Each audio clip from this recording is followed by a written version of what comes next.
This is my first new show for La Scala, not just the first time for the 7th of December, but the first new show.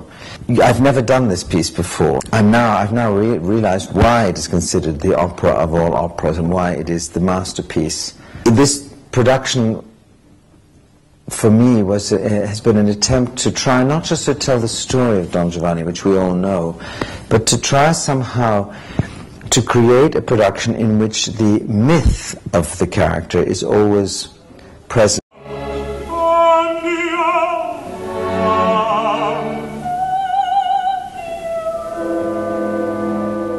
You know, Don Giovanni is not a social comedy like The Marriage of Figaro or Così fan tutte, taking place in a very specific place and time and with a very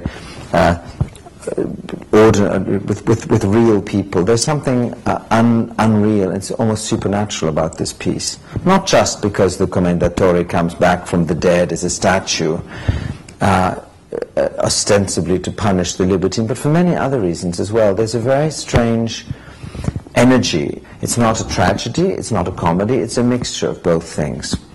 And so therefore it encompasses all sides of life, like Shakespeare does. And it's a very, very rich subject. It's also a very strange subject. You have these characters who in a way have no reason to be in the same opera together, except that they're all involved with Don Giovanni, that they all have something to do with this man.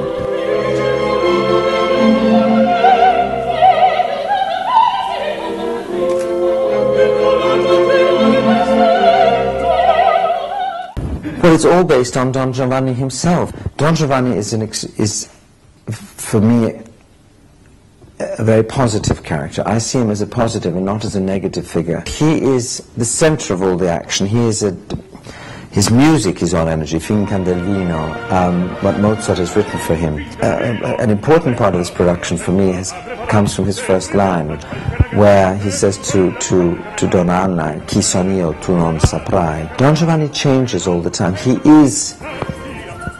There's an eternal side to him, and he has a very strong connection to the life force, but also, for me, to death, because his freedom that he has as a character, Viva la libertà, this big, what does it mean? I had to ask myself, why do they sing Viva la libertà? It's not the libertà of political oppression like in a Fidelia, where you're freed from any kind of oppression. It isn't that at all. It's the freedom to be who you are and the freedom from fear. All of us know we're going to die, but we have been programmed not to be able to accept that. So we behave as if we're going to live forever. It's just a fact of life. Don Giovanni knows he's going to die, and he's totally accepted, and it could happen at any moment. And I think he lives his life as if each second could be the last, which is why there's this incredible energetic application to each moment. He has no problem. In the whole piece, he doesn't have a problem. I mean, things go wrong, and he has one line where he says, well, I don't know why today is going wrong. But for me, he just goes through, he goes forward with the energy he has. Problems are created for other people. And also the other thing is that I feel that he has an almost magical ability to give people whatever it is that they need. So this production has been created all around that kind of energy.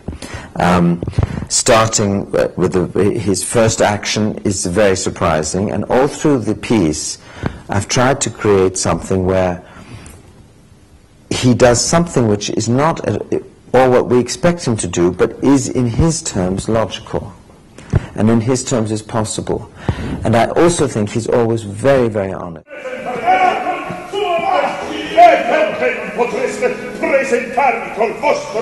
The next production that La Scala is presenting is a production of the Tales of Hoffmann in the staging of the Parrot, which I did together with Michael Levine, who's also designed Don Giovanni, which we did 10 years ago for the Paris Opera.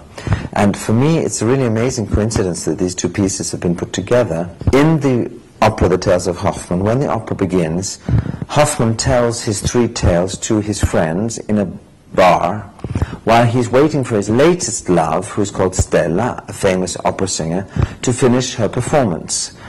And she is on stage next door in a production of Don Giovanni singing Donna Anna. So when we made the production 10 years ago, working on the fantasy of the three different stories, we ended up basing everything scenically on stage on Don Giovanni. So there's a sort of fake production of Don Giovanni that's going on, which joins all the prologue, the first act, the second act, the third act, and the epilogue together. So we now have a situation where we have one production, a rather theatrical production of Don Giovanni, and then immediately after the next project, which will be the Tales of Hoffmann, which will be very much joined up by another look of theatre within theatre. So it's quite exciting.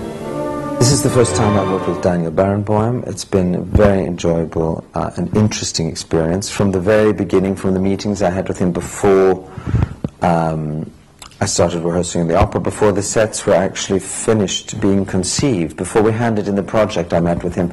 And it's been very interesting and to work with someone who knows this score so incredibly well and has a very strong approach to theatre. You know, not all conductors see as clearly as he does what's happening on the stage and respond to it. So I had worked with three of these singers before, Bryn, Terfel, Netrebko, and Giuseppe Filianoti. Giuseppe was in the last production, the last time we did the Tales of Hoffmann in Paris, he did it. And I worked with Anna in Japan on La Bohème some years ago, and Bryn was also in the Tales of Hoffmann, not when Giuseppe was in it earlier. So it was very nice to find these singers again and to work with all the other ones.